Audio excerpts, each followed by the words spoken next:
In the climate-controlled archives beneath the University of Pennsylvania Museum of Archaeology and Anthropology, there sits a fragment of baked clay no larger than a paperback novel. It does not look like much if you see it in a photograph. A dull, earth-colored surface, edges broken away, the kind of object you might mistake for debris if you didn't know what you were looking at. But it has a name in the catalog: CBS 10,673. And on its surface, pressed into what was once wet clay, there are wedge-shaped impressions, cuneiform signs set down sometime around 1600 BCE in the ancient Sumerian city of Nippur, then baked hard by the fire that consumed the building where it was stored. That detail matters because this tablet is not merely old. It is old in the particular way. Old things become dangerous to interpretation. Old enough that it has passed through multiple lives, multiple hands, multiple eras of copying and preservation, and then through accident, into fire, into hard permanence. The fragment is damaged. Its edges are broken away. Whole columns of text are missing. It is incomplete in the way ancient things often are not, erased exactly, but interrupted like a voice cut off mid-sentence. And yet what remains tells a story that has unsettled scholars since its excavation in the 1890s. This is the tablet known as the Eridu Genesis, one of the oldest surviving accounts of a great flood, a flood that divides time into before and after, a flood that later cultures would reframe and retell, a flood that becomes, in many traditions, a moral drama. But here, in the older clay, it reads differently, because tucked between descriptions of antediluvian cities and divine councils, the text contains something unexpected, precise, almost clinical descriptions of weapons deployment. Not the kind of language we associate with myth when we say that word casually. Not the kind of language that simply points to symbolism and moves on. Procedural phrasing, operational sequencing, tactical terminology, technical specificity. A kind of writing that sounds less like poetry and more like manual. And the word that keeps appearing again and again in these contexts is tukul, often translated simply as weapon, sometimes mace. A reasonable translation on paper, except the surrounding descriptions do not read like a bronze club. They speak of weapons that move on their own, weapons that communicate with their wielders, weapons that can level mountains and boil seas according to the clay. And this is where the discomfort begins, because for most of the past century, these descriptions have been filed away as poetic exaggeration, religious metaphor, symbolic language, priest kings describing cosmic authority through imagery of divine violence. That explanation is not foolish. It is not casual. It is not a straw man.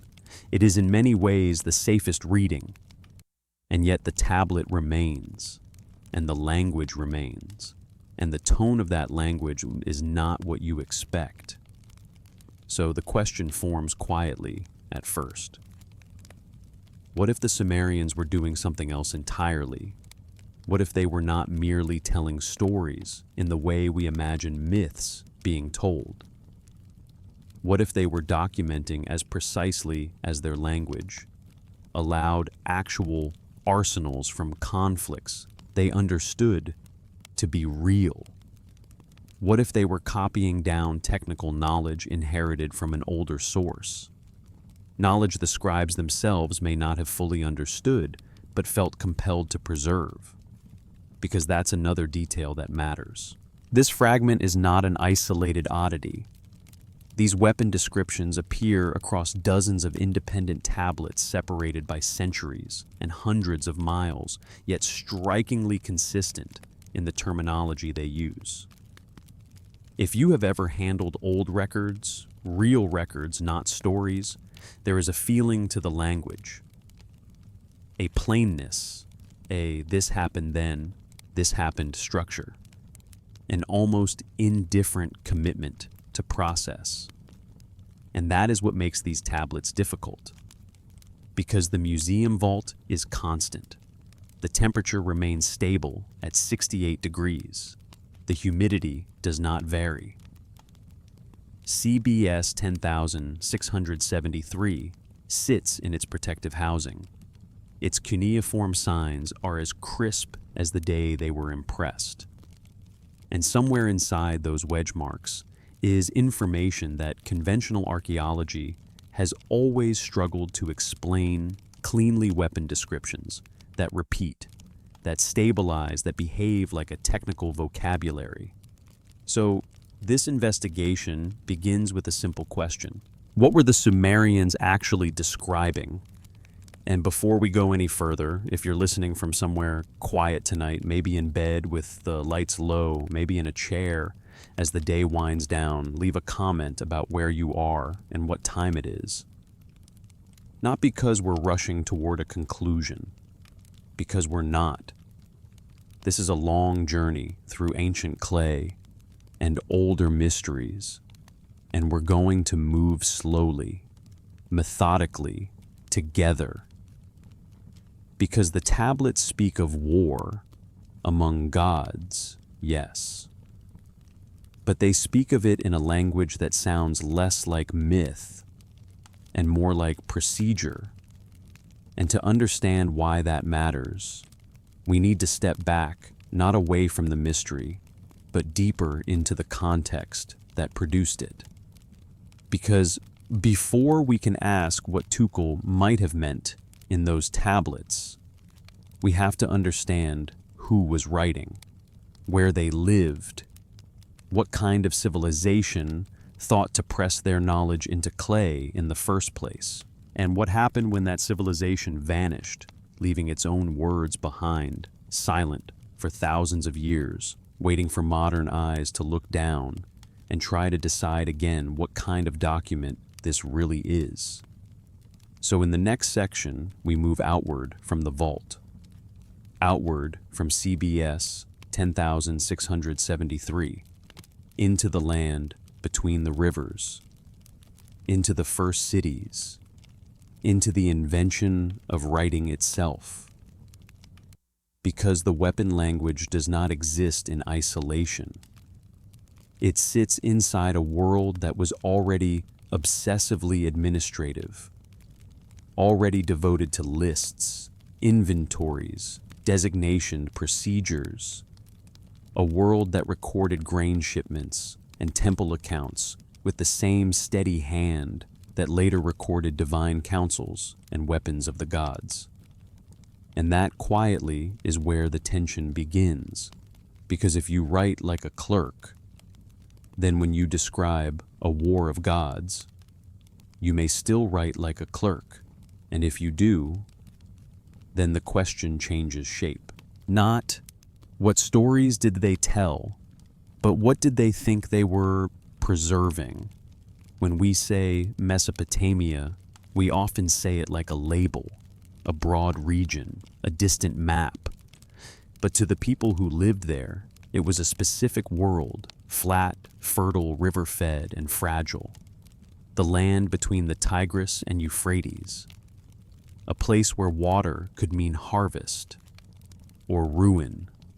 And in the southern reaches of that fertile plain around 3,500 BCE, the Sumerians established what we can reasonably call the first true cities: Eridu, Ur, Uruk, Nippur, Lagash. Cities with walls, temples, warehouses, courts. Cities that required management, coordination, record keeping.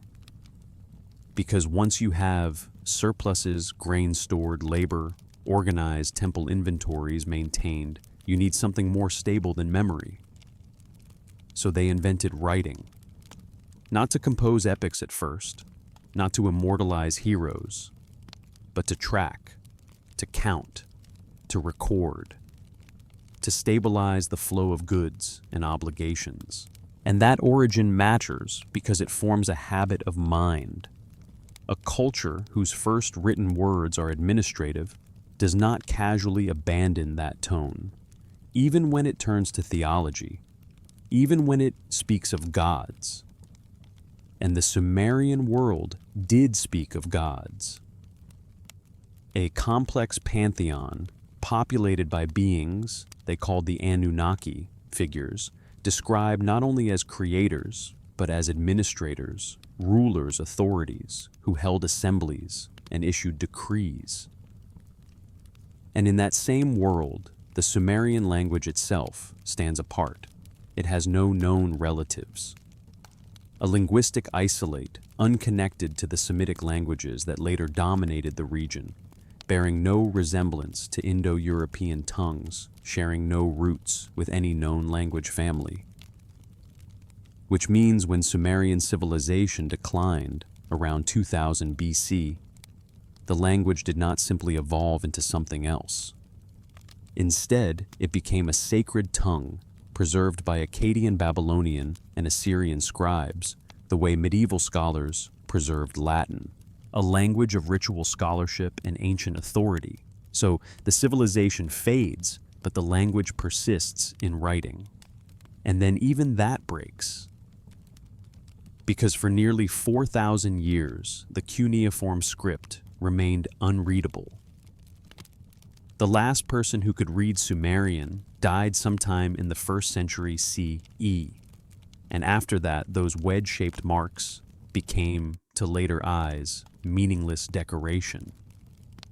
Museum oddities, traveler curiosities, silent artifacts brought back as souvenirs of a world no one could enter. And the scale of that silence is difficult to hold in your head. Hundreds of thousands of tablets existed across the ancient Near East libraries, documenting everything from beer recipes to royal annals to temple inventories to theological poetry, all sealed behind the wall of an indecipherable script. The breakthrough came in 1835 when British Army officer Henry Rawlinson began copying a massive trilingual inscription carved into a cliff face at Behistun in Persia. The inscription, ordered by the Achaemenid king Darius the Great, recorded the same text in Old Persian Elamite and Babylonian. Rawlinson could read Old Persian. That gave him a key to crack Babylonian. And Babylonian opened the door to Akkadian. By the 1850s, scholars could read Akkadian texts. Sumerian took longer. Reliable translations would not emerge until the 1890s. And when the words finally opened, what they found astonished them. The tablets did not speak in vague spiritual fog. They spoke of structure, hierarchy, jurisdiction. Gods who assigned territories collected tributes, held assemblies, formed factions, issued decrees, and when negotiations failed, went to war. And the wars were not described only as moral parables. They were described with names and functions. Weapons cataloged by type. Deployments described with sequence. Aftermath recorded in physical terms. Mountains split. Plains, vitrified cities, buried populations scattered. The language oscillates between reverential hymn and procedural note, between awe and operation. And here again, the discomfort returns. Because it is one thing to find gods. It is another thing to find what sounds like an inventory of capabilities. And in 1889, American archaeologists from the University of Pennsylvania began systematic excavations at Nippur, about 100 miles south of modern Baghdad. Nippur was ancient, even by Sumerian standards, a holy city seat of Enlil Lord Wind, supreme god of the Sumerian pantheon. The excavation continued for over a decade and yielded more than 30,000 cuneiform tablets. Among them, CBS 10,673, the fragmentary Eridu Genesis. Among them, copies of the Lugal-E, the epic of Ninurta's exploits and weapons. Among them, king lists recording reigns stretching back before the flood. Among them, temple inventories listing tukul dingir, weapons of the gods, as physical objects housed in temple armories. And elsewhere, in parallel, the British Museum amassed tablets from Nineveh, the ancient Assyrian capital, including the famous library of Ashurbanipal. Among those texts, copies of the Enuma Elish, describing in elaborate detail the weapons Marduk marshaled to defeat Tiamat. Versions of the era epic recounting a war god's rampage using 7 specific weapons called the Sebetu. So by the early 20th century, scholars could read these texts fluently. But reading and understanding are different things. The mainstream interpretation developed swiftly and remains largely unchanged. These texts are mythology, symbolic narratives, encoding religious truths, political propaganda, elevating priest kings, poetic expressions of natural forces personified as deities. Under that framework, the weapons are metaphors. Storm gods wield lightning bolts. Floods represent divine wrath. Mountains splitting are poetic language for the awesome power of divinity. It is a reasonable interpretation, methodologically sound, comfortable within established frameworks of religious studies, literary criticism, cultural anthropology. And yet that interpretation requires something. It requires dismissing the procedural language as poetic flourish. It requires treating highly technical terminology as metaphorical embellishment. It requires explaining away the remarkable consistency of weapon descriptions across tablets, separated by centuries, composed in different cities, copied by different scribes, yet describing the same arsenals with the same operational characteristics. And the Sumerians themselves leave no clear indication they considered these accounts metaphorical. They record wars of the Anunnaki in the same matter-of-fact tone used for grain shipments and construction projects. They build temples to house the weapons as physical objects. They compose prayers requesting protection from specific named weapons. They create rituals to appease gods whose arsenals had devastated cities before and might do so again. So, a second possibility appears, not as certainty, not as a claim, but as a question that will not go away. What if the scribes were recording history as they understood it? What if they were preserving accounts of actual conflicts using the most precise language available? What if the weapons described represented technologies witnessed inherited or maintained as sacred objects whose original purpose was no longer fully comprehended? This possibility does not require believing in gods in the modern literal sense.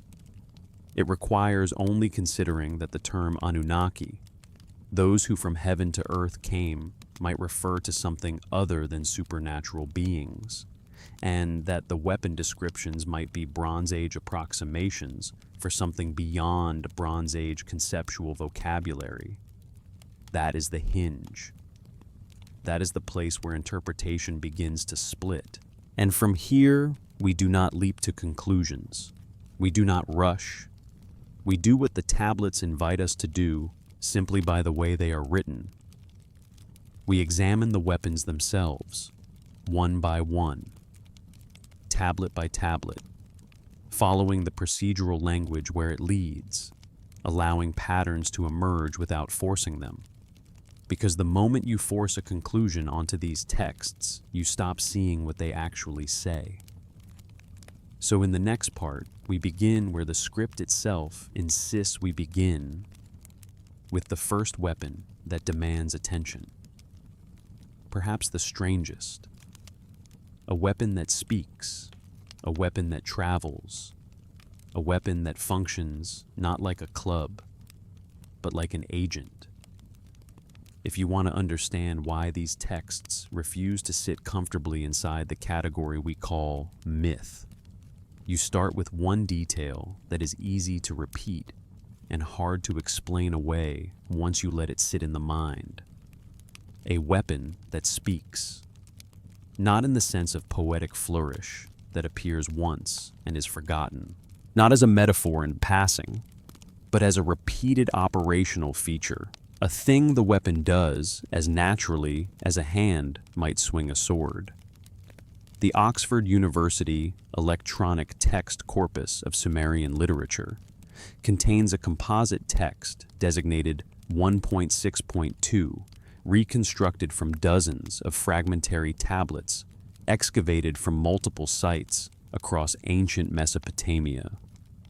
The text is known by its opening line, Lugal-A, or by its conventional title, Ninurta's Exploits. It dates to the early 2nd millennium BCE, though it likely preserves older oral traditions. And it recounts Ninurta's battle against the Asag, a monstrous entity dwelling in the mountains. But what makes it relevant here is not the monster. It is the catalog of weapons. Remarkable detail, names, functions, procedures. And among these weapons, one stands apart. The Sharrur, written in Sumerian as Shahur in transliteration, often translated as royal hunter, sometimes expanded as that which smites thousands. But translation does not fully capture what the text describes. Because Sharrur is not simply a weapon in Ninurta's possession. It is a weapon that acts as scout messenger and at times strategic advisor. The Lugal-A describes Sharrur as having wings. It flies from Ninurta to distant locations, conducts reconnaissance returns to report its findings, and offers tactical counsel. And the text presents this as routine, as if any informed reader is expected to understand, yes, of course this is what Sharrur does. In several passages, Sharrur speaks directly addressing Ninurta in first-person dialogue, describing enemy positions, assessing threats, recommending courses of action. One passage preserved on tablets from both Nippur and Ur reads in translation with a calmness that is almost unsettling. Sharrur, the weapon which loved the Lord, obedient to its master, flew to Ninurta's father in Nippur.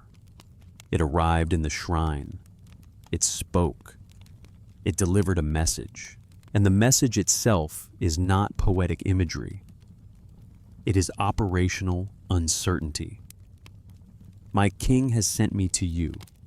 I have been given the order to take responsibility for the earth, but I do not know the mountain's intentions. And then later, Sharrur returns carrying a response. It delivers the response verbally, and then it adds its own assessment. The mountain has become lofty. It has become proud. It has set itself up as a rival. The Asag has seized power in the mountains. This is reconnaissance and analysis, intelligence gathered, threat evaluated, report delivered, tactical recommendation offered. And the conventional interpretation is clear personification. A literary device. Ancient literature does this. Objects are given voices. Weapons are made into characters. Swords have names. Hammers return to the hand. Shields speak. Arrows boast. Under that framework, Sharrur is an elaborate example of a familiar tradition, a narrative flourish that makes Ninurta's weapon into a quasi-divine helper. But the text itself does not treat Sharrur like metaphor. It describes movement with procedural specificity. It records communications as literal dialogue. It presents autonomous operation as simply part of the system. And other tablets expand the picture. A hymn to Ninurta describes Sharrur as the weapon which flies in the front, which knows the mountains like a bird, which issues from the god like fire. Another text states that no god can comprehend its course. No god can turn it back from its path. That phrase is worth holding. Not because it proves anything, but because it describes a characteristic. Once deployed, it cannot be intercepted. It cannot be redirected. It follows a path beyond comprehension. It behaves like a system with navigation and autonomy. And now we arrive at the interpretive pressure point. The Sumerian word for weapon here is tukul, a general term that can cover everything from daggers to siege equipment. But the texts distinguish between ordinary weapons and special classes of weapons associated with specific gods. Sharrur belongs to this special category, weapons that exceed normal operational parameters, weapons that require specialized terminology, weapons that behave in ways Bronze Age scribes struggle to describe inside their conceptual vocabulary. And this raises a very old, very human question. What happens when a culture encounters something it cannot explain? It reaches for analogy. If something moves through the air, you describe it like a bird.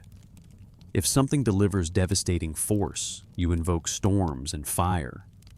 If something operates autonomously, receives commands, carries out tasks, returns with information, you describe it as having will, as speaking, as deciding. That does not mean it is conscious. It means the observer has no other vocabulary. And if we take that possibility seriously, not as certainty, but as an interpretive experiment, then Sharrur begins to resemble something that would be entirely at home in modern descriptions of autonomous weapon systems, independent navigation, reconnaissance capability, data collection and transmission, decision-making protocols, command and control structures. A Bronze Age scribe would not have words for electronics propulsion guidance, artificial intelligence. They would have birds. They would have obedient servants. They would have the language of knowing, speaking, returning, reporting. And the Lugal-E does provide additional operational detail. Sharrur must be awakened before use through specific procedures. It requires formal command structure. Ninurta addresses it directly, issues orders, receives reports, and crucially, it can be redirected mid-mission. In one passage, Ninurta redirects Sharrur to investigate a different threat. That is not how a mace behaves. That is not how a club behaves. That is not even how a thrown spear behaves. That is how a system behaves, something operating at a distance, receiving updated instructions, maintaining a link with its operator. And then, as if to deepen the discomfort rather than relieve it later, temple inventories list Sharrur among sacred weapons housed in temple arsenals. These lists describe maintenance and containment language kept in a specific location, wrapped in particular fabrics, approached with caution, offerings made so it remains at rest. That language can be read as ritual veneration. but it can also be read as something else, containment procedures for a physical object whose inactive state cannot be assumed, a device that must be kept dormant, a system that can be partly awakened, a hazard that persists even when not actively deployed. Sharrur is not unique. Other gods possess weapons that go forth on their own and do not return until they have drunk blood. Ishtar's weapons are described as knowing the way and needing no guidance. And a hymn addresses Ninurta directly, with a distinction that sounds almost like a specification. Regular weapons require a hand to guide them. These weapons do not. They know their own paths. They go forth at command and return at bidding. So the question tightens. If this is merely poetic personification, why the elaborate procedural detail? Why the distinction between weapons that require guidance and weapons that do not? Why maintain physical objects associated with these weapons in temple arsenals with strict containment procedures? And if instead the texts preserve descriptions of something real, something observed, inherited, or maintained? What was it? We don't answer that yet. We don't force it. We simply notice what the texts insist on repeating. Autonomy, command structure, distance operation, communication, containment. And once you see those patterns clearly in Sharrur, it becomes difficult not to wonder where else they appear. Because Sharrur is only the first. The tablets catalog many others. Weapons that produce extreme heat. Weapons that strike from afar with light seen before impact. Weapons that pass through barriers. Weapons that paralyze armies with radiance. And when you lay them side by side, the list begins to look less like a poetic description of divine majesty and more like an arsenal. So in the next part, we move from the sentient weapon into the broader system. Because Ninurta does not rely on Sharrur alone. The texts describe an extensive catalog named Grouped Deployed in Sequence. And the more carefully we read, the more the question returns again and again: symbolism or specification. Ninurta does not rely on the Sharrur alone. The texts do not present the sentient weapon as a singular oddity, a one-off flourish meant only to decorate a story. They place it inside a wider catalog, an arsenal, and the way that arsenal is described again and again has a particular feel. Not just he was powerful, not just his wrath was terrible, but these are the weapons, and this is what they do. And when you read those lists slowly, without rushing to resolve them into metaphor, you begin to notice something. The weapons are grouped by role, by function, by operational effect, like a military inventory organized for tactical deployment. After Sharrur, one of the most frequently mentioned weapons is the mitu, often translated as mace, sometimes as power, sometimes simply weapon. But the texts describe the mitu in terms that exceed a club. It strikes the mountains and they split. It hits the earth and it convulses. Its strike cannot be deflected. Another passage describes it producing a sound like thunder and leaving behind ground turned to glass. Ground turned to glass. The phrase is simple, but it pulls the mind in a particular direction because vitrification requires extreme heat. And the texts do not describe it as a small incidental effect. They describe it as aftermath battle sites transformed. And then the script turns outward beyond the tablets into archaeology, vitrified walls at the fortress of Alalak, vitrified brick in sections of Babylon. The literature explains these as the product of intense fires during sackings, massive conflagrations that can produce extraordinary temperatures. But even within that explanation, the distribution patterns remain curious. Vitrification appears in focused areas rather than uniform burn zones, suggesting directed heat rather than general fire. And the texts quietly describe weapons producing exactly those effects, focused intense, transformative heat. So you feel the interpretive tension again, poetry that happens to map onto physical traces, or physical traces that were remembered and described in poetic language. From the mitu, the texts move to the shukur, typically translated as spear or lance. A reasonable translation until you read what it does.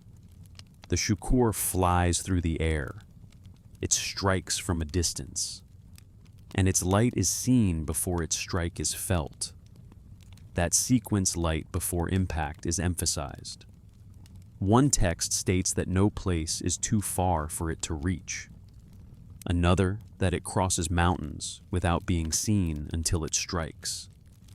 These are not the characteristics of a bronze spear thrown by hand. And then again, temple inventories appear, describing special storage. 1. Assyrian text prescribes the shukur must be kept in a sealed chamber lined with copper, approached only by purified priests, never exposed to direct sunlight. Those details can be read as ritual taboos, but the script keeps returning to the same quiet observation. This language resembles safety protocols, shielding, controlled access, environmental constraints. Then comes the tukul, sometimes glossed as a wooden weapon, though the texts make clear it is not simply made of wood. The term appears to describe shape or function more than material, and its described effects are strange. It bends without breaking. It strikes without being seen. It passes through shields and armor as if they were air. One tablet describes Ninurta deploying it against fortified positions, bending around walls, entering without breaching gates. And the enemy within falls without wounds that bleed. Bodies whole, lifeless. This detail is easy to dismiss as exaggeration, and yet the text is not excited when it says it. It reports it the way it reports procedure, as observable effects. And then the script carefully introduces the idea that certain modern systems can incapacitate without visible wounds, effects that pass through barriers, attacks that do not require breaching. But the key point is not the modern label. The key point is the ancient description. A force that passes through walls. Victims who fall intact. A weapon that needs no arrow, no stone. A strike without projectile. And then there is the malam, often translated as terrifying radiance, awe-inspiring luminosity. In many contexts, it describes the overwhelming presence of gods and kings. But here the malam functions as weapon. It can be put on like armor, sent forth toward enemies, concentrated or dispersed. Armies exposed to it become paralyzed, unable to fight, overcome with terror, made combat ineffective. A hymn describes it as going before Ninurta, a brilliance that blinds, a radiance that weakens the knees. Those who face it cannot stand. Those who see it cannot think. Those who breathe it lose the will to fight. And again, the language is not merely glory. It is hazard. It is effect. It is something that can be deployed, controlled, directed. The script keeps returning to this pattern named systems with roles. Sharrur, reconnaissance and autonomous operation. Shukur, long-range strike. Mitu, extreme force and heat. Tukul, barrier penetration, invisible strike. Milam area effect, psychological and physiological disruption. And when you lay those roles side by side, the list begins to resemble doctrine. Reconnaissance precedes engagement. Long-range strike shapes the battlefield. Breach systems penetrate defenses.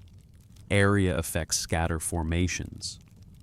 Then, crucially, the script points to rituals' annual ceremonies in which priests symbolically disarm Ninurta's weapons, performing elaborate procedures to keep them inactive, to ensure they remain sleeping until needed. The language becomes almost unmistakably containment language. Thus are the weapons returned to slumber. Thus is the land protected from their fury. Thus is peace maintained until the day they must wake again. And then we return again to architecture. Excavations at Nippur uncover sealed chambers beneath the temple complex. Reinforced construction, ventilation shafts, drainage systems, multiple access points sealed with heavy stone doors, and walls lined with copper and lead. Copper and lead. Materials that make little sense for protecting bronze weapons from damage, but that make perfect sense if you are thinking in terms of shielding and isolation. And at this point, the question grows heavier, not lighter. Because even if you decide firmly that everything here is symbolic, you still have to account for the persistence of the pattern. Inventories listing weapons of the gods as physical objects, maintenance schedules, access restrictions, containment architecture, rituals emphasizing dormancy, sleep, and risk. So, the investigation does not end with Sharrur. It widens, and as it widens, another major arsenal demands attention, one that is described not as a single weapon, but as a coordinated system. 7 units, 7 functions, 7 bodies operating as one mind. In the next part, we move from Ninurta's catalog into the era epic, into the Sebetu, into the 7. Because once you accept that the text can describe coordinated weapon systems, whether literal or symbolic, the number 7 begins to appear with a certain insistence. And the procedural language becomes harder and harder to dismiss as mere ornament. There is a moment when you read enough of these tablets back to back where the repetition stops feeling accidental. Not repetition in the poetic sense, though, that is there too, but repetition in structure, in pattern, in the way the texts keep returning to systems, not single objects. And nowhere is that more explicit than in the era epic. Because Era does not merely hold a weapon, he commands a set, a coordinated set, 7. And the text does something subtle but important. It describes those 7 as both independent entities and a unified system. They are called the Sebetu, a term that can mean simply the 7. And the story itself is straightforward on the surface.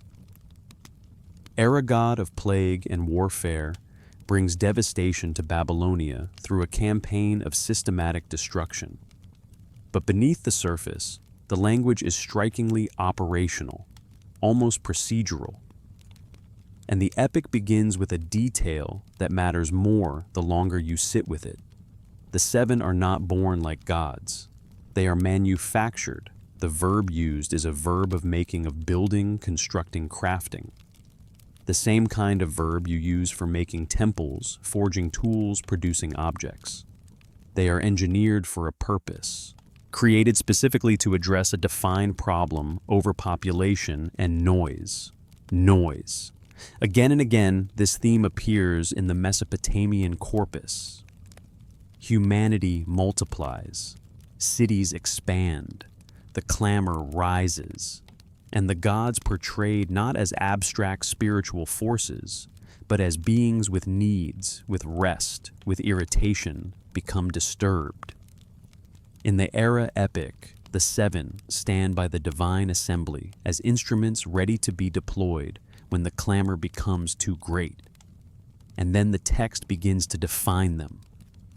Not with personal names the way you might expect in mythology, but with ordinal numbers, functional roles, first, second, third, fourth, fifth, sixth, seventh, as if they are units in an array, components in a system.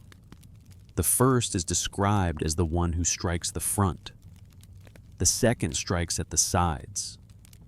The third strikes from above. The fourth strikes from below. The fifth creates darkness that swallows light. The sixth releases the wind that carries death. The seventh brings a fire that does not consume but withers. And you can pause here just for a moment because this is a very specific way to imagine power. Front, sides, above, below, multiple vectors, multiple effects, coordinated positioning, combined impact. This is not the language of one hero swinging one blade. This is the language of coordinated deployment.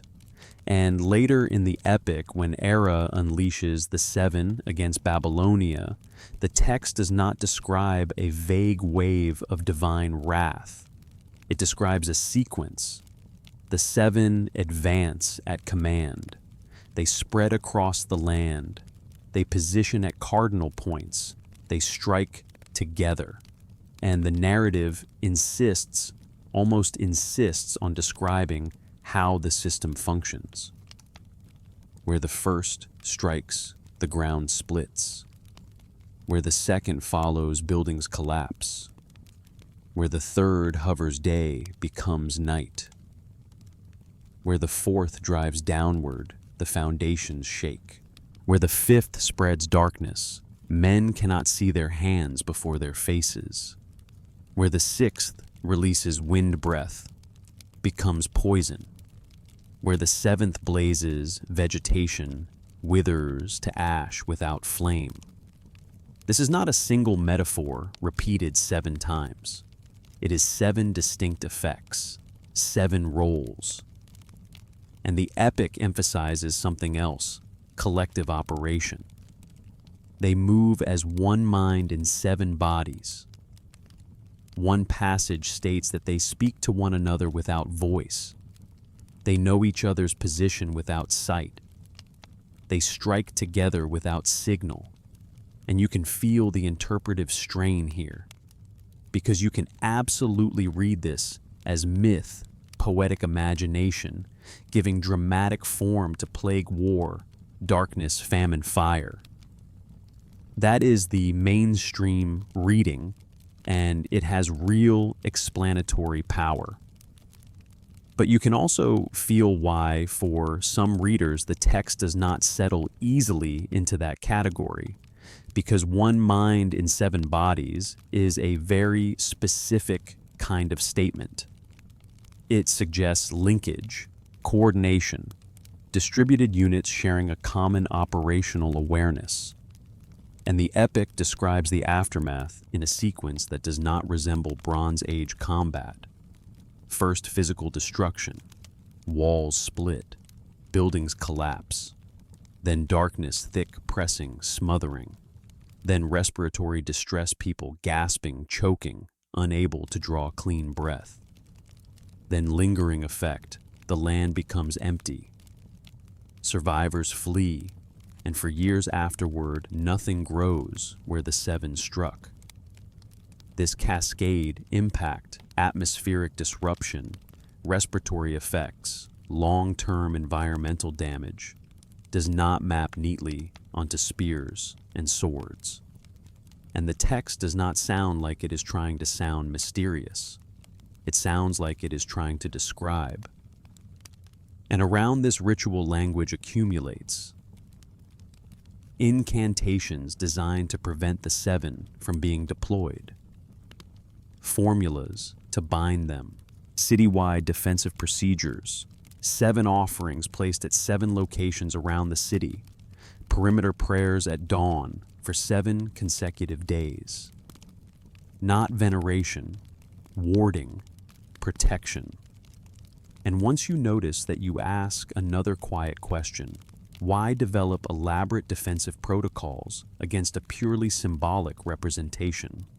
Why design a citywide pattern 7.7 days, as if the goal is coverage, as if the goal is to create a barrier they cannot cross?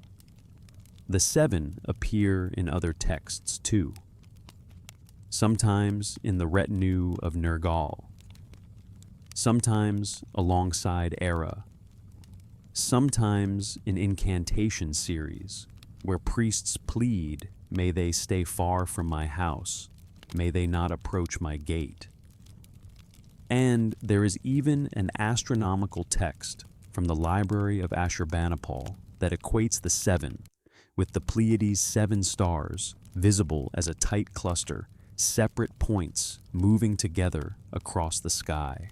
The text draws the analogy as the 7 stars move together above, so do the 7 weapons move together upon the earth. You can read that as symbolism. You can read it as poetic linkage.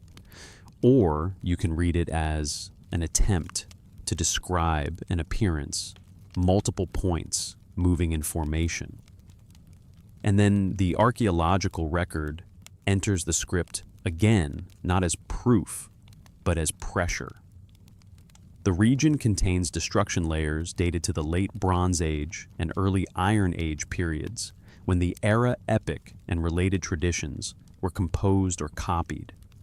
These layers show unusual characteristics, vitrified materials, collapsed structures, with evidence of extreme heat. Chemical signatures difficult to account for through ordinary fire. And the pattern that repeats in some sites is localization, one quarter devastated while adjacent areas show minimal damage. Focused application rather than uniform catastrophe. Mainstream explanations exist.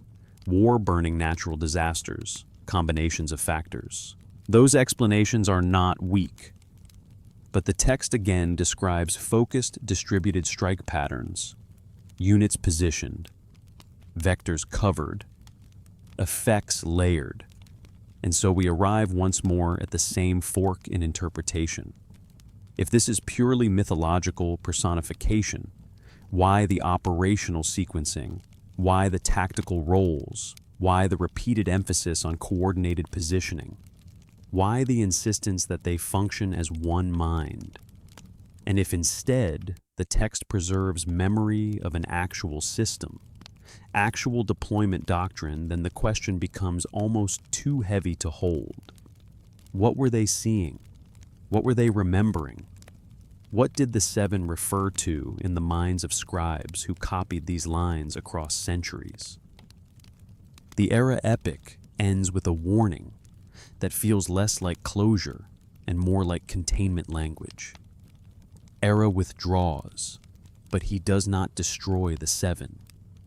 He stations them at the edges of the world, sleeping not gone, dormant not eliminated, waiting for the command to wake.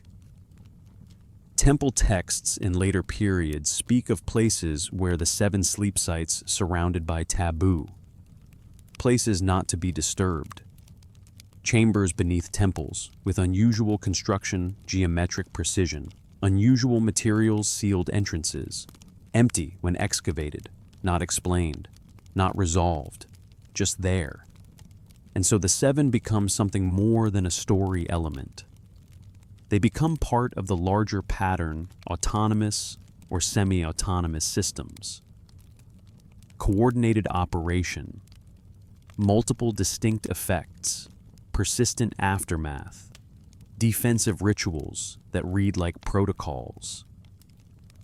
And once you see that pattern in Era 7, you begin to recognize that it is not limited to Era. Because another arsenal appears perhaps the most famous in Mesopotamian literature, Marduk's arsenal in the Enuma Elish. Winds and nets and arrows of light, weapons assembled in sequence. A battle described not only as cosmic theology, but as tactical procedure. So, in the next part, we move from the seven into the creation epic. Not to argue that it is not theology, it is, but to notice what else is embedded inside it. Because even when a text's purpose is to establish divine supremacy, it can still preserve in the language of war something that reads like specification. The Enuma Elish is usually introduced as theology, a Babylonian creation epic, a political document in mythic form legitimizing Marduk's supremacy and Babylon's place in the world. And all of that is true. But if you read it slowly, if you read it the way we've been reading the weapon texts, it becomes something else too.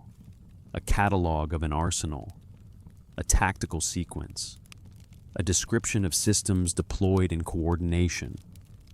The story centers on a cosmic conflict. Tiamat, primordial goddess of salt water and chaos, raises an army to destroy the younger gods. The gods gather in assembly, terrified, unable to face her. They turn to Marduk. They offer him supreme authority if he defeats her.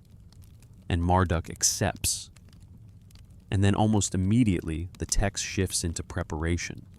He assembles weapons, not abstract power, weapons. First, he fashions a bow and arrow, but they are described in unusual terms. The arrow's point shines like lightning. Fire is made its feathers. Thunder is the sound when the bow is drawn. This is not how Bronze Age archery behaves. And the text does not present these as decorative adjectives tossed in for drama. It lingers, it lists, it catalogs. Then Marduk assembles winds. 4 cardinal winds, south, northeast, west. And the text makes clear these are not merely weather. They are weapons. He positions them strategically, so none can escape. And then he creates 3 additional ones: evil, wind, whirlwind, dust storm. Now we have 7 again. 7 winds, 7 capabilities. And the doctrine is clear in the way the sequence is told. The 4 establish a perimeter, a containment field, a trap. The 3 are directed at the target, described as entering Tiamat through her mouth, filling her body, swelling her interior, preventing her from closing her lips. He sent forth the evil wind against her face. When she opened her mouth to swallow him, the evil wind entered, so she could not close. The fierce winds filled her belly. Her belly swelled, her mouth gaped. This is an oddly physical description. Not merely she was defeated, but her body was incapacitated by something introduced into her. A sequence that reads less like pure meteorology and more like deliberate internal disruption. Then there is the net Yaparu made by Anu. And again, the net is not thrown by hand. It is spread. It envelops. It is placed before and behind, surrounding on every side. A containment system deployed around the target. Perimeter established. Target immobilized. And only then does the killing blow come. The lightning arrow is released. It pierces her belly, cuts through inward parts, splits her heart, extinguishes life. The sequence matters because it is consistent with the pattern we have seen elsewhere: authorization and assembly, weapon preparation, positioning, containment, incapacitation, final strike. And then the text introduces something even stranger: the Imhulu, often translated as evil wind, but the narrative distinguishes it from the other winds. It receives special attention almost like a separate category. A weapon never before seen, harnessed with 7 winds. It sucks in air and breathes out destruction. It consumes light and releases darkness. Where it passes, nothing lives. Where it rests, the ground becomes dead. This is not merely darkness. It is darkness as output, light as input, a weapon described in terms of transformation and lingering effect. And then the script does something unsettling because it ties this term to other texts. Medical texts describe an Imhulu disease, respiratory distress, skin lesions, internal bleeding, often death. Environmental texts describe lands struck by Imhulu as barren for years, requiring purification rituals before resettlement. Boundary inscriptions warn that certain territories remain under Imhulu and must not be entered without protective measures. Again, you can read this as symbolic language for curse, plague, divine wrath. That reading is coherent, but the specificity is what presses. Symptoms, protocols, zones considered unsafe across generations. And after the battle, the creation imagery begins. Marduk splits. Tiamat's body forms heaven and earth, uses eyes as sources of rivers, fashions mountains, makes clouds. This has long been understood as mythic explanation of order emerging from chaos. But the script keeps a second possibility in view quietly. After deploying weapons of vast force, the environmental aftermath would be catastrophic. The text might preserve memory of changes so large they felt like the reshaping of creation itself. And then comes a detail that is easy to overlook if you read quickly. The other gods marvel at Marduk's weapons. They do not speak as if they all possess the same arsenal. They ask how he created these devices, how he fashioned weapons beyond what they have. Marduk speaks of primordial materials and forces that existed before creation. And then formally, the gods recognize not only Marduk's authority, but the weapons themselves. Let them be proclaimed. Let them be called by name. Let them be remembered. Let their power never be forgotten. This is memory as documentation. A command to preserve technical knowledge embedded in theology, yes, but still preserving the means, not just the outcome. And later, Babylonian kings claim these weapons. Nebuchadnezzar II inscribes, "I am equipped with the bow of Marduk. I carry the net of Anu. I command the winds." Is that royal rhetoric, invocation, symbolic language? It could be. But temple inventories also list weapons of Marduk as physical objects, kept wrapped in layers of linen, sealed containers opened only by king or high priest, wind vessels kept in separate chambers never opened simultaneously. Again, you can read this as ritual control of sacred items, or you can read it as containment, controlled access, separation of components, procedures designed to prevent unintended activation. And this returns us to the recurring question, one we have not answered and do not need to answer yet. Why does the weapon language in these texts so often behave like operational description? Why do the inventories behave like maintenance protocols? Why do the rituals behave like safety procedures? And if the answer is because mythology can be that detailed, that may still be true. But the pattern persists. And the Enuma Elish does not sit alone. Another text approaches the same pattern from a different angle, not cosmic battle, but system compromise. A theft, a device whose removal causes the entire order of divine operations to freeze. the myth of Anzu, the tablet of destinies.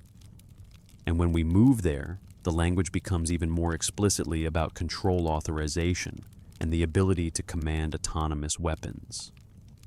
So, in the next part, we move into that theft, because if the weapons are systems, then the question becomes what controls the systems? What authorizes their operation? And what happens when that control device is taken? There is a particular kind of fear that appears in the Anzu myth, not the fear of a monster, not even the fear of war, but the fear of losing control, losing the thing that makes the whole structure function. Because in the versions preserved on tablets from both Nippur and Nineveh, the story opens with Anzu, bird-like, powerful, trusted serving Enlil, the supreme god. Anzu has access. He is close enough to enter private chambers, close enough to be near the tablet of destinies.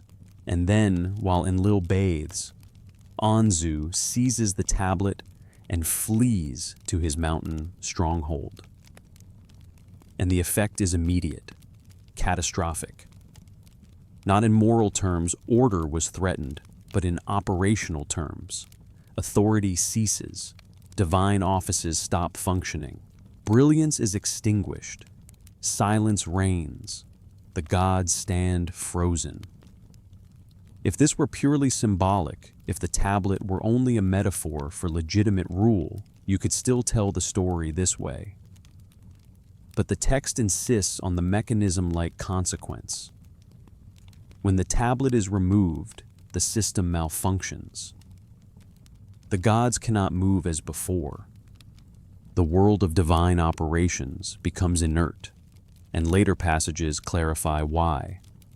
He who holds the tablet controls the movement of the gods. He issues orders that must be obeyed. He decrees fates that cannot be altered. And then comes the phrase the script keeps circling back to, he commands the weapons that strike on their own. So the tablet is not simply a badge. It is not merely a symbol worn on the chest. It is a control mechanism, a device conferring operational authority over autonomous systems. Weapons like Sharrur, systems like the Sabetu, winds and nets and radiance arsenals that in the logic of the texts require authorized command. Enlil calls an emergency assembly. The gods gather. They discuss response options. And the problem is not simply that Anzu is strong. The problem is that Anzu now possesses the authorization device. Any god who approaches him can be struck down with a command. The gods refuse to volunteer. They say in effect, how can we approach him when he can decree our fate, when he can command the weapons to strike us? This is a tactical dilemma expressed in mythic language. How do you attack an enemy who has compromised your command and control? How do you fight when your automated systems can be turned against you? A god of wisdom proposes a solution. He summons Ninurta and gives instructions that sound less like spell work and more like doctrine. Strike before Anzu can speak. Attack before he can issue commands. Do not rely on the autonomous weapons he controls. Use your hands. Use direct action. Close distance rapidly. Allow no time for words. If the tablet transmits commands, then the obvious countermeasure is communication disruption, speed, silence, physical seizure, and the battle unfolds in stages. First, Ninurta attempts long-range attack using his weapons. Anzu simply decrees the weapon's failure. Let the weapon return to the reed brake. Let the bowstring return to the forest. Let the arrow return to the bird from which its feathers came. And it happens. Weapons reverse. Bows become useless. Arrows fall apart in flight. It reads like deactivation, like command override, like a system that depends on authorization and collapses when the enemy holds the authority device. Second Ninurta closes distance and attacks directly, wrestling striking. But Anzu uses the tablet defensively. Let Ninurta's strength fail. Let his arms weaken. Let his legs give way. And Ninurta feels power drain. Movement slow. Body grows heavy. Again, you can call this magic. But it is magic with an operational texture, a command issued, a physiological effect produced, a system influencing capability. Then the third stage, the plan that works. EA instructs Ninurta to attack during a windstorm. Use the storm's noise to cover approach. Strike while Anzu is distracted. Deny him the ability to transmit commands.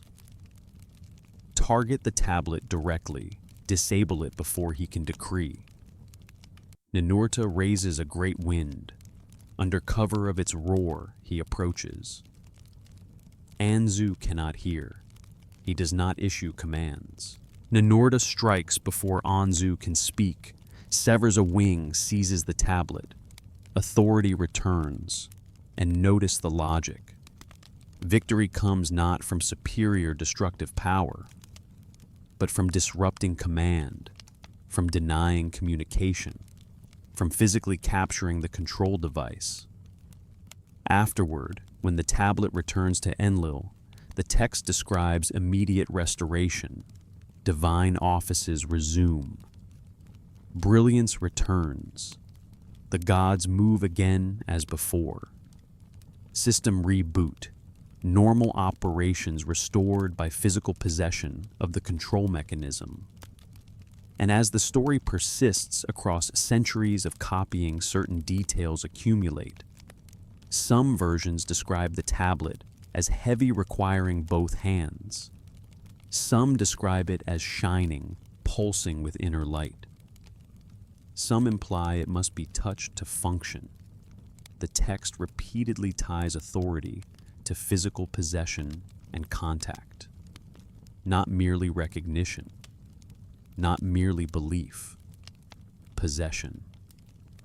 And then the myth reveals something else, weapon system vulnerability. The autonomous weapons are not wholly independent. They require authorization. They can be shut down or redirected by whoever holds the tablet. This is why the theft is catastrophic, and this is why the gods hesitate to attack, because the enemy in possession of the control device can turn the system against them. So again, we arrive at the same interpretive fork. Political allegory, a story about legitimacy and usurpation. Yes, absolutely, but also an account that preserves a model of control authorization and system dependency, a model consistent with everything we have been observing. Weapons that act on their own, weapons that must be awakened, weapons that require me operational power, a central authority device whose removal freezes the structure. And now, as we move forward, that model becomes even more consequential. Because if the text treats certain forces as deployable weapons, then there is one weapon they treat as the most final of all. Not a spear, not radiance, not the seven, a flood.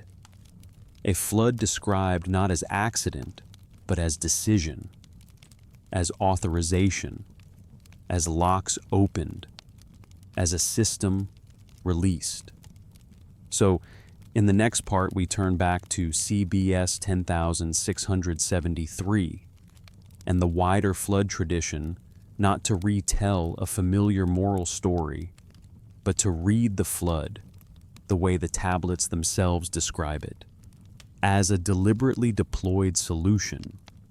And the question returns quietly the way it always does. Was this myth describing nature through divine language? Or was it preserving a procedural memory of something unleashed? If you stay with these texts long enough, you begin to notice that catastrophe is rarely described as chaos. It is described as procedure. Not always there are passages of terror, of grief, of overwhelm.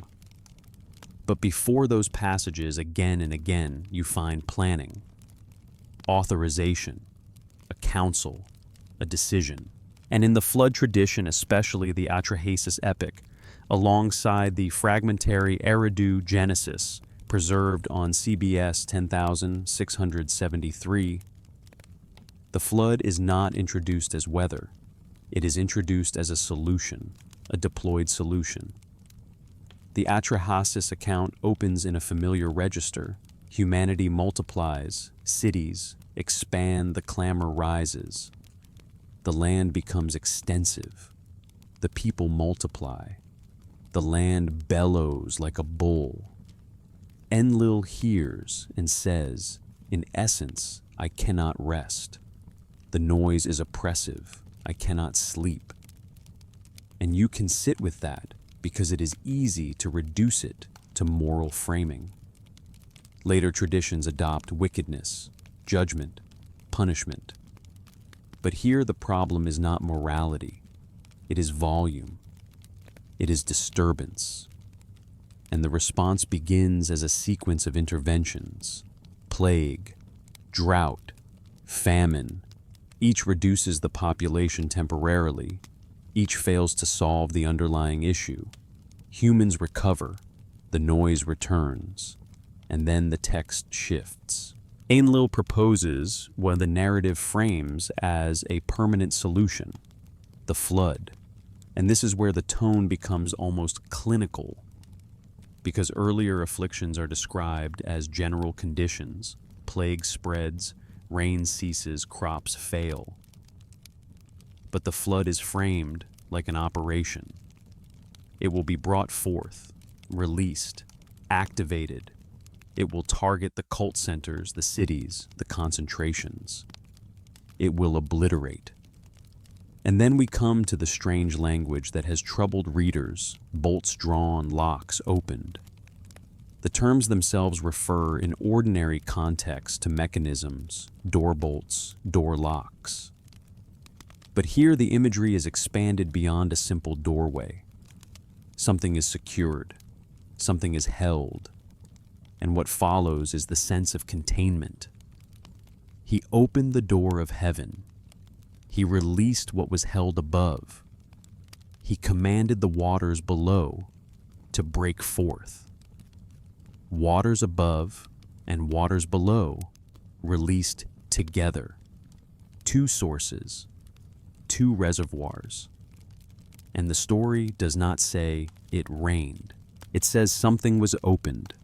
Something held back was released deliberately. The Eridu Genesis, in its surviving fragments, echoes this structure. The flood is decided by An and Enlil. The boats of heaven are drawn back. Guardians of lower waters receive their command. The flood emerges. Even the term, often translated as flood of boo-boo, carries more than one weight in the broader corpus. It can mean deluge, yes. But it also appears as something like a force that can be brought upon enemies, something listed among divine weapons, something that can be deployed. And this is where the texts begin to feel less like a moral story and more like doctrine. Problem identified, council convened, authorization given, mechanisms opened, release executed. And then inside the operation, there is a countercurrent. Enki opposes the plan. He cannot prevent it. Enlil holds authority. But Enki can warn one human. And when he warns Atrahasis, the tone shifts again into specification. Build a boat. Seal it completely. Bring family. Bring representatives of living creatures. Bring supplies. And the text gives details, dimensions, construction methods, sealing procedures, waterproofing, loading protocol. It reads like practical knowledge. not merely symbolic survival, but instructions for a real event expected to occur in the world of the story. Then the flood is released.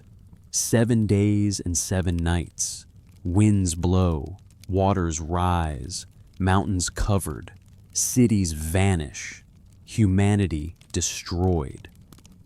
And then the narrative includes a detail that does not fit cleanly with the image of omnipotent planners. The gods themselves become frightened at what they had unleashed.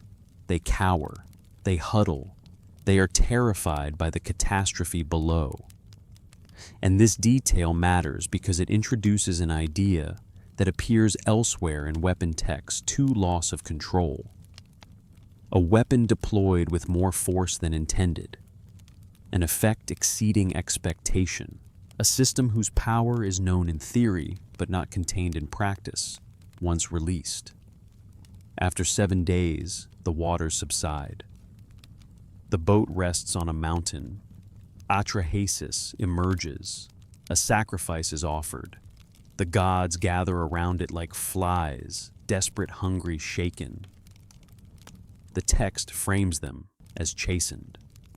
And then Enlil arrives to find survivors and is furious. Who circumvented the plan? Who warned the human Enki admits it. An argument follows. A compromise is reached. Humanity will continue, but under new conditions meant to limit growth, and with it, noise.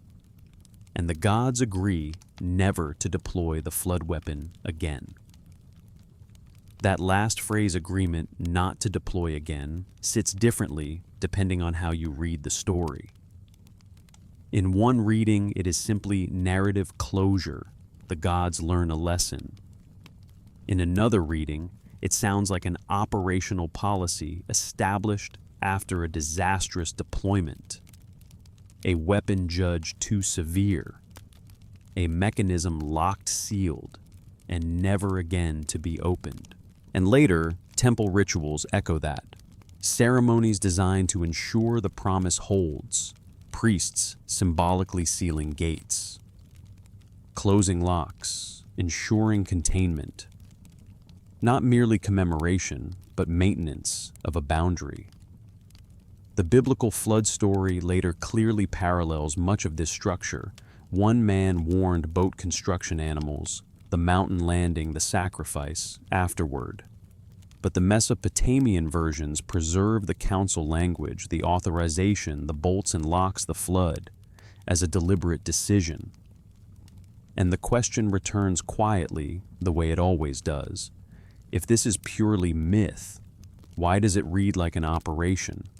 If it is memory of natural catastrophe, why is it framed as containment and release? Perhaps that framing is simply the human need to interpret sudden, overwhelming disaster as intentional action by higher powers. That is plausible. But the texts themselves keep emphasizing mechanisms, what was held, what was opened, what was released. And archaeology, as the script already noted, shows flood layers across Mesopotamian sites, sediment deposits separating occupation levels, evidence of significant inundation. Interpretations vary, multiple events, regional floods, different timings. But the fact of catastrophic flooding in that landscape is not imaginary.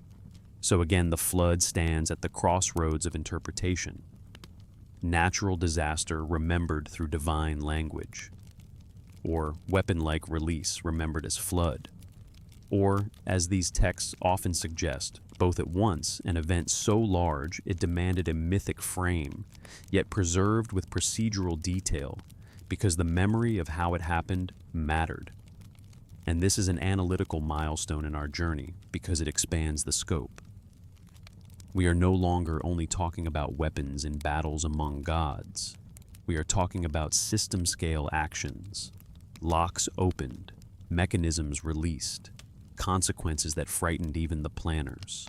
So, as we move forward, the focus shifts from narratives to storage, from deployment to containment. Because the texts do not speak only of weapons in use. They speak of weapons kept, wrapped, sealed, inspected, maintained. And if the flood is treated as one weapon among many, then the temple inventories and the architecture beneath temples begin to matter even more. If you're still with me here, still moving slowly through clay and procedure and memory, you already understand what we have to examine next. Not only what the texts say happened, but what the ancient administrators did afterward to keep such things asleep. It is one thing to read an epic. It is another thing to read an inventory. Epics can be dismissed as poetry, as theology, as imagination. Inventories are harder. Not impossible to interpret symbolically, but harder. Because an inventory is by nature about objects, about storage, about location, about procedure. And in the temple administrative texts preserved in collections like Yale's and in Sumerian, Akkadian, and Assyrian lists, the weapons of the gods are not presented as vague ideas. They are listed like tangible items housed in temple complexes, wrapped in linen, wrapped in wool, kept behind doors, sealed in chambers, some with layered security behind 3 doors. Some with access restrictions none may touch. Some with separation protocols, 7 containers of winds kept in 7 rooms, each sealed separately. This language does not sound like pure praise. It sounds like management. And then there are maintenance instructions. Bring the weapons forth on a specified day in a specified month. Have the high priest and purified attendants handle them. Unwrap carefully. Inspect for deterioration. If there is damage, notify the king.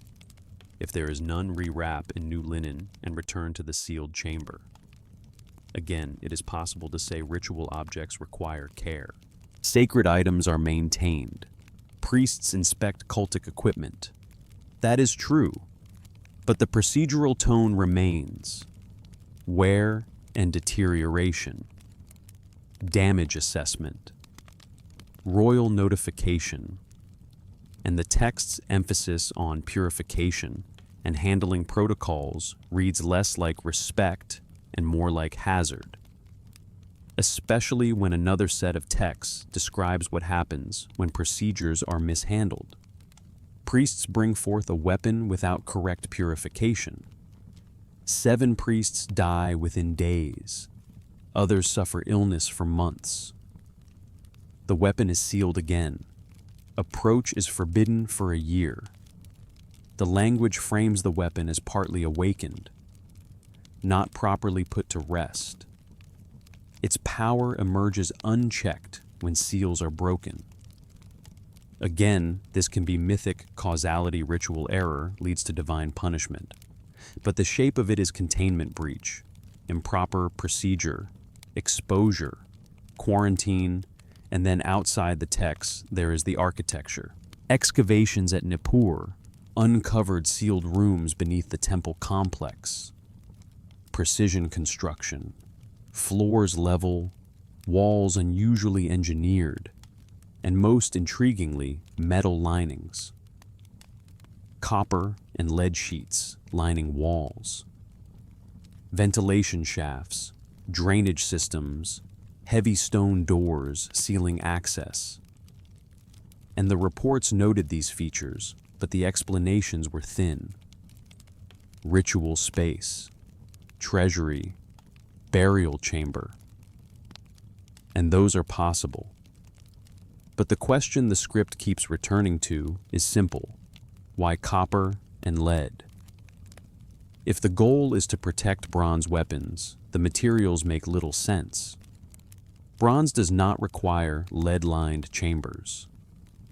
If the goal is shielding containment of something that emits something that contaminates something that must be isolated, then the materials begin to look less arbitrary. The chambers were empty when excavated. Whatever they once contained was removed by ancient priests, by looters, by the long collapse of urban life, or by the simple erosion of time that turns objects into absence. But the rooms remain, and similar chambers are noted beneath other temples: Ur, Uruk, Babylon, Assur, again and again underground, sealed, engineered, controlled access. At Babylon, beneath the Esagila complex, a chamber with thick lead-lined walls is reported. The scale seems excessive for ritual storage, yet coherent for isolation. And then there are the artifacts that sit awkwardly in museum catalogs. Ceremonial maces, axes, daggers with inscriptions dedicating them to gods. Composite objects combining metal with lapis carnelian and meteoric iron. Objects described as cult items, symbolic weapons. And sometimes objects with properties that are labeled unidentified, unusual density, magnetic anomalous, metallurgy. The catalog language tends to resolve uncertainty by placing an object into the safest category, ritual. But ritual can become a drawer where unresolved things are placed and forgotten. And one of the most unsettling details in the script is those 7 identical cylinders found in a temple storage area, each about the same length, hollow, capped, bearing inscriptions, identifying them as the 7 that strike together. Not opened, not examined invasively, stored, cataloged, and again the interpretive fork appears. Are these symbolic representations, or are they remnants of a system remembered as the 7? The script does not claim certainty. It doesn't have to. It only asks us to notice how the physical record and the textual record echo each other. Text-sealed chambers. Excavation-sealed chambers. Text metal-lined rooms. Excavation metal-lined rooms. Text strict access protocols. Excavation multiple doors controlled entry isolation architecture. Text dangerous effects from improper handling. Narrative deaths, illness quarantine-like restrictions. Even if you remain firmly within the mainstream reading that these are cultic practices and mythic attributions, something remains. The ancients behaved as if certain objects required extraordinary containment, not casual reverence, not simple storage. Containment. And the more you accept that, the more the question changes. It becomes less, did the weapons exist? And more, what did they think they were doing when they stored them like this? Because even symbolic systems arise from behavior. They arise from decisions to build a room under the temple, line it with metal, seal it, restrict access, develop protocols. A culture does not do that for nothing. They do it because they believe it matters, because they believe something must be kept asleep, and that is the pivot from story to system, from epic to procedure, from mythic battle to administrative protocol, and now with that pivot, we move into something that might seem dry at first, but becomes more revealing the longer you sit with it, the language the scribes use when they talk about these things. Because across these texts, epics, hymns, rituals, inventories, there is a subset of vocabulary that behaves like operational description, verbs of placement, verbs of dispatch, terms for me for the principles by which a thing functions. And when you track those patterns, you begin to see that divine weapons are not only mythic symbols, they are described again and again in a grammar of process. So in the next part, we step away from objects and rooms and look closely at words, not because words alone prove anything, but because the scribes themselves believed precision mattered. They believed that how something is described is part of how it is preserved. To read these tablets slowly is to realize something simple. The scribes were not only telling stories, they were transmitting procedure, not always, not uniformly, but often enough that a pattern emerges. And that pattern has a language, a vocabulary that is used in weapon contexts in ways it is not used elsewhere, a grammar of deployment, a grammar of activation, a grammar of placing something where it must be placed for its effect to occur. The verb for to place, for example, used in ordinary contexts for setting an object down, appears in weapon sequences as something more deliberate. Weapons are placed at quarters, positioned with intent, set so none can escape. The text describing Marduk's winds does not simply say winds blew, it says he positioned them. He set them at the four quarters. He arranged them so flight was impossible. Even if this is imagery, it is imagery built from the logic of tactical placement. Then there is the verb for to bring, to carry, to send. In weapon contexts, it behaves like to deploy. The Sharrur is sent to Enlil, dispatched. The 7 are sent against Babylonia, dispatched. The act is not movement for its own sake. It is mission movement. And then there is the term that haunts this whole corpus me. In many contexts, me is translated as divine power decrees cosmic principles. But in weapon texts, it behaves like an operational parameter. Weapons possess me. Weapons function according to me. And when Anzu takes the tablet of destinies, the ME of the weapons ceases. They can no longer function according to their me. This is the language of system dependency. Loss of authority device causes operational principles to cease. And then in another passage, a deity takes up a weapon and gives it its me. It awakens, it knows its purpose. It knows what it is to do. Again, you can call this poetic animation. But notice the structure. A dormant object, a transfer of me, activation, purpose, recognition, operational readiness.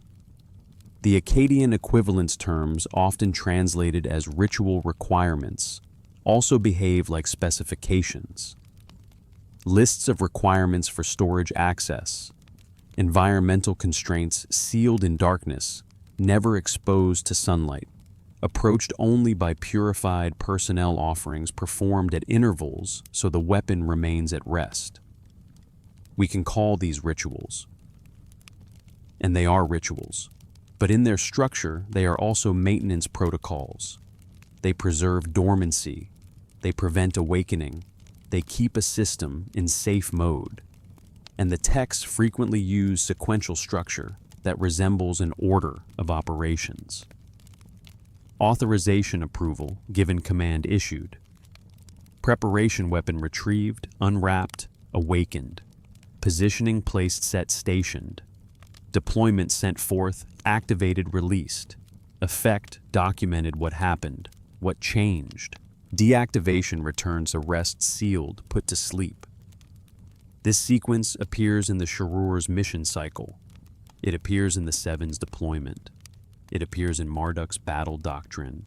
It appears in the Anzu crisis and the restoration of authority. The words change. The story context changes. But the procedural skeleton persists.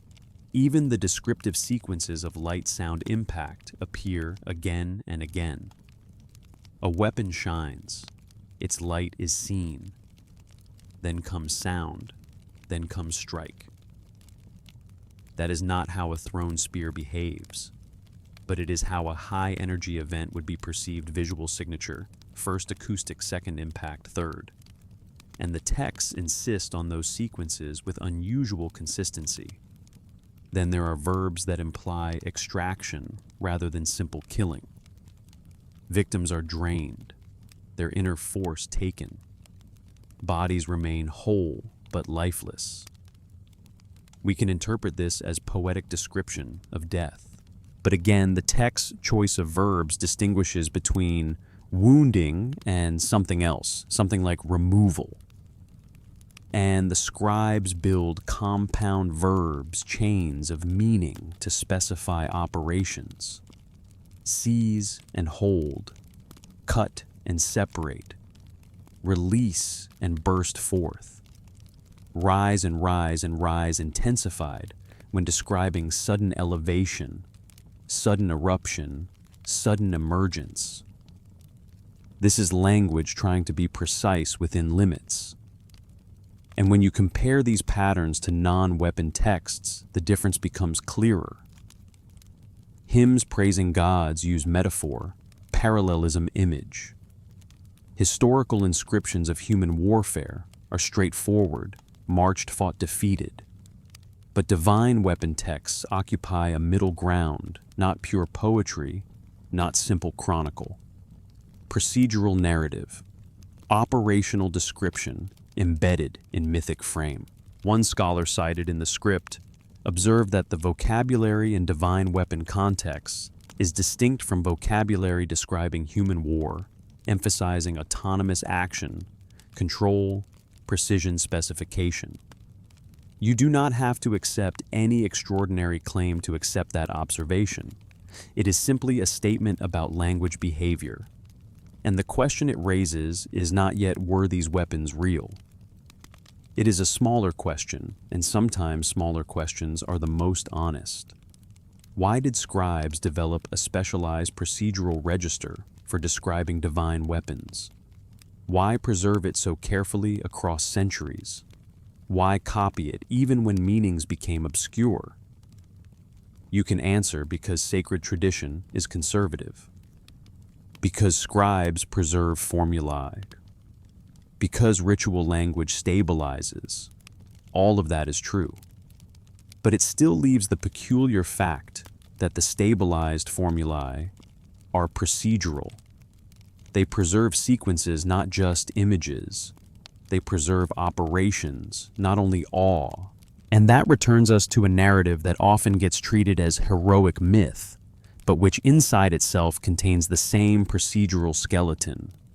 Gilgamesh, the cedar forest, Humbaba, 7 terrors, 13 winds as countermeasures, a gate with defenses, a guardian assigned to a location, defense systems that can be removed as trophies. And when you read that episode with the language patterns in mind, it begins to look like another variation on the same theme. A story told as myth, with operational details embedded inside it. So in the next part, we enter the forest. Not to strip the story of poetry, not to deny its themes of mortality and ambition, but to watch carefully what the text says about how defense works, how countermeasures work, how layered systems are disabled, and how a Bronze Age narrative preserves the logic of a security installation. Tablet 5 of the Epic of Gilgamesh is usually remembered as adventure. Gilgamesh and Enkidu go to the cedar forest. They confront Humbaba, appointed guardian of the trees. They defeat him. They take cedars. The gods react. Punishment follows. It reads like myth because it is myth. But inside it, the details behave like the weapon texts we have been studying. First, Humbaba is not described as an accidental monster. He is stationed, assigned. Enlil places him in the forest to terrify mortals, to protect the cedar. He is given weapons, 7. Malamu terrors described as tools of defense. The text enumerates his capabilities: roar like a deluge, mouth fire, breath, death. And then the story introduces the gate. They reach the forest gate. All is silent. The door stands tall, No lock appears, yet they cannot open it. And Enkidu warns this gate has defenses. If touched improperly, the hand will wither. The gate knows friend from foe. A gate that distinguishes authorized from unauthorized approach. A gate that harms. The method of entry is not specified clearly, as if the mechanism is either too complex to describe or too irrelevant to the myth's surface logic. But the presence of the warning matters. And then, once they begin felling cedars, Humbaba detects intrusion. He hears from afar. He identifies the nature of the intrusion cutting trees. He turns toward the sound. He comes forth. This is remote detection and rapid response in narrative form. Then the battle begins, and the text describes deployment. Humbaba sends forth his 7 terrors. And the terrors are not all the same. They come in layers. One restricts movement. One drains strength. One darkens sky. One shakes ground. One brings a wind that burns lungs. One causes confusion. One induces sleep. A multi-layered defense suite. Different effects, different target functions combine to stop intruders. And then the countermeasure arrives. Shamash intervenes. He deploys 13 winds. The north wind, south wind, east wind, west wind blast. Typhoon, sandstorm, freezing wind, scorching wind, demon wind, cloud wind, storm wind, dust wind. And again the procedural logic appears. He positions them. He surrounds Humbaba so he cannot move forward or back. The winds strike Humbaba. He cannot release his terrors. He cannot see. He cannot advance. With his defenses disrupted, humans can engage directly. And the script includes a fragment published in 2015 that adds explicit functional detail to the terror's net pressure, darkness, shaking, vapor, confusion, sleep. And it clarifies the winds as counters dispersing darkness, lifting net, clearing vapor, stopping shaking, breaking pressure, scattering confusion. Point-by-point negation. The narrative becomes a tactical exchange, not only a hero's feat. Defense suite deployed, countermeasures applied, systems disabled, then direct combat succeeds. Afterward, the debate about killing Humbaba becomes in this reading even more chilling. Humbaba offers to serve to grant access, but Enkidu argues if we leave him alive, the terrors may return. We do not know how to control them. We do not know how to deactivate them permanently. So, the pragmatic solution is to eliminate the operator. And then the text states they take his terrors. They carry them away. The terrors are portable, removable, spoils of war. Gilgamesh later tries to present them as tribute. Enlil is furious, not pleased, angry that the guardian was killed, angry that defenses were removed from a sacred place. He decrees punishment. And in the logic we've been tracking, that anger makes sense. A protected installation was breached, its defense systems removed, and the thieves have no comprehension of what they have taken. So again, we arrive at the same interpretive dilemma. Is this mythic imagery of divine power? Yes. Is it also a story that preserves a model of security, layered defense, countermeasure doctrine, removable systems, and the danger of taking what you cannot control? It reads that way, and it reads that way in the same procedural voice we have seen elsewhere. Which brings us inevitably to the question we cannot avoid if we want to be fair. What does mainstream scholarship do with all of this? How does it interpret the procedural language, the consistency, the inventories, the chambers, the defensive rituals? And what are the strongest arguments against reading these texts as anything like technical documentation?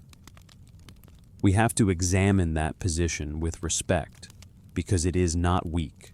It is built from decades of careful work and it explains much. So, in the final part, we step back, we lay out the mainstream framework clearly, we acknowledge its power, and then, without forcing conclusions, we return to the tablet in the vault and to the question that remains carved into clay. What were they trying to preserve? Any responsible investigation has to do something difficult. It has to resist the seduction of one story. Because the moment you choose a single story too early, you stop seeing, you stop reading, you stop noticing what does not fit. So we need to sit plainly with what conventional scholarship says and why. For more than a century, Assyriologists have approached these texts with methods built from comparative mythology, religious studies, linguistics, and archaeology. Their position in broad form is not dismissive. It is methodological. These texts are mythology, symbolic narratives, poetic frameworks that encode social order, divine authority, kingship, ideology, and cultural memory, not technical documentation of advanced weapons. Storm gods wield storms. War gods wield war. Radiance is awe. Flood is divine wrath. And the procedural language we have been noticing can be explained as formulaic style, a traditional register that feels technical to modern ears, but functioned as conventional literary structure to ancient audiences. This framework has real strength. It fits Mesopotamia into a broader human pattern. Cultures personify natural forces, attribute catastrophe to divine intent, and embed political legitimacy into cosmic narratives. The Anunnaki become administrators because Mesopotamian society itself was bureaucratic. Divine councils mirror human councils. Weapons described in detail serve rhetorical and theological purposes. They display divine supremacy. Legitimate kingship dramatize cosmic order. And archaeology in the mainstream view offers a hard boundary.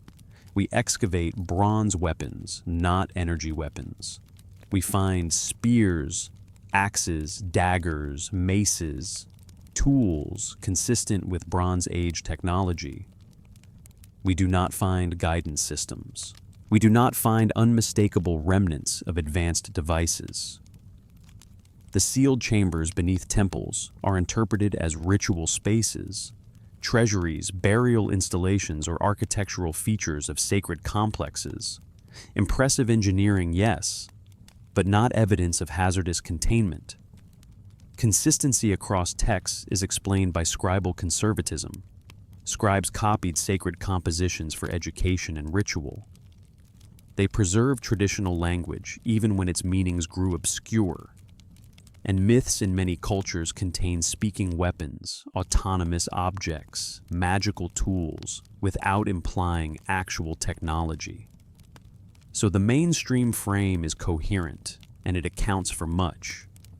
It keeps interpretation tied to comparative evidence. It avoids extraordinary leaps. It fits the material record as currently known. And it is also importantly honest about limits texts are literary, not laboratory reports. But the mainstream frame, as the script itself observed, has places where it becomes a little too comfortable. It can treat procedural sequences as mere flourish without explaining why the flourish takes this consistent operation-shaped form.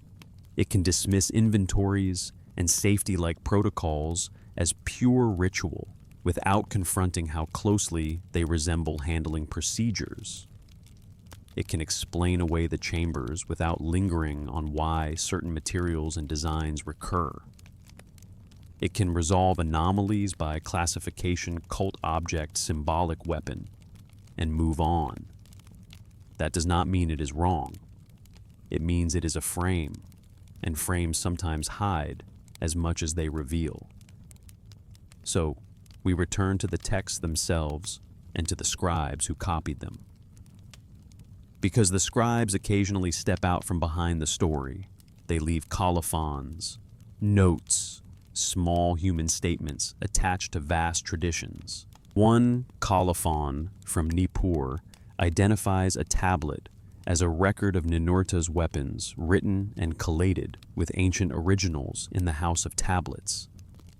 And then a prayer like hope, may the one who reads this understand, may the knowledge not be lost. The scribe who wrote that line was already copying from texts he considered ancient. He recognized he was preserving something inherited, something whose preservation mattered, even if full understanding did not. Another colophon notes that a copy was made from an ancient text found in temple ruins, the original badly damaged, some passages unclear, preserved for future scholars who may understand better.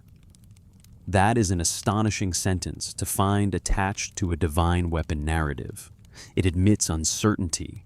It admits degradation of source material. It admits that the scribe is preserving without full clarity.